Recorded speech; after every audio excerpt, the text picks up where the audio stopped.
આવકનો અમુક ભાગ શુભ ખાતામાં શા માટે? આવકનો એક ભાગ શુભ ખાતામાં શા માટે? જો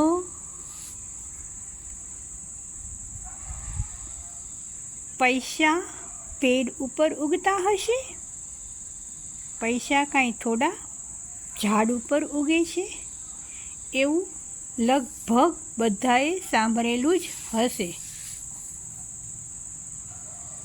આ વાક્ય ખૂબ જ માર્મિક છે અને એકદમ ડીપ છે.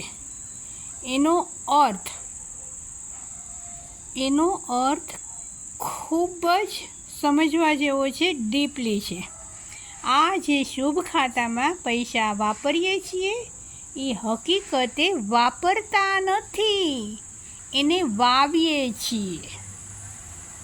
પૈસા શુભ ખાતામાં વાપરીએ છીએ તે હકીકતે વાપરતા નથી, એને વાવીએ છીએ. અને આગળ જતાં એ અસંખ્ય ગણું, જેમ એક બીજને પૃથ્વીમાં વાવવાથી, એક નાના સરખા બીજને પૃથ્વીમાં વાવવાથી મોટું વટવૃક્ષ બને છે અને એની અંદર ઘણું બધું ડાળ, શાખા, ફૂલ, ફળ, પાન બધું આવે છે. એવી જ રીતે એક નાનકડીક આવકનો નાનકડોક હિસ્સો જ્યારે તમે શુભ ખાતામાં વાપરો છો ત્યારે એ વાપરતા નથી, એને તમે વાવો છો અને એ જ વસ્તુ અનેક ગણી થઈને પાછી તમારી પાસે જ આવે છે. અને એટલે જ કહેવાયું છે લક્ષ્મીજી ચંચળ છે, એક જગ્યાએ સ્થિરતા નથી કરતા.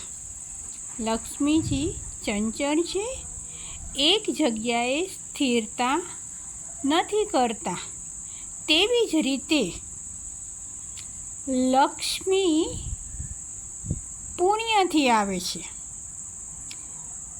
લક્ષ્મીજી આપણા જીવનમાં પુણ્યથી આવે છે, નહીં કે મહેનતથી, નહીં કે બુદ્ધિથી, કે નહીં કે કોઈ પણ બીજા ત્રીજા સોર્સથી.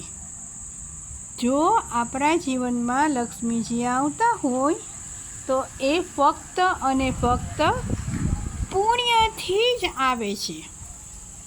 અને આ પુણ્ય એટલે શુભ ખાતામાં વપરાયેલી રકમ.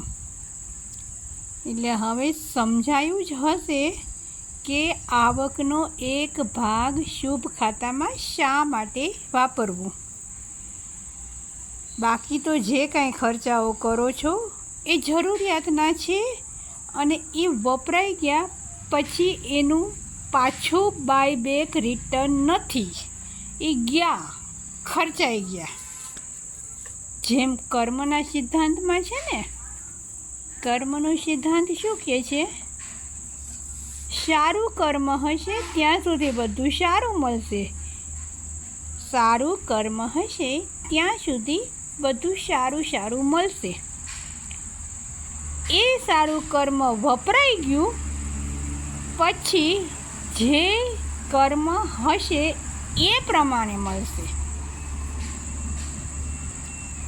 ટૂંકમાં તમે જે વાવો છો એ જ પાછું મેળવો છો. અને શુભ ખાતામાં વપરાયેલી રકમ એ તમે વાપરતા નથી, એને તમે વાવો છો.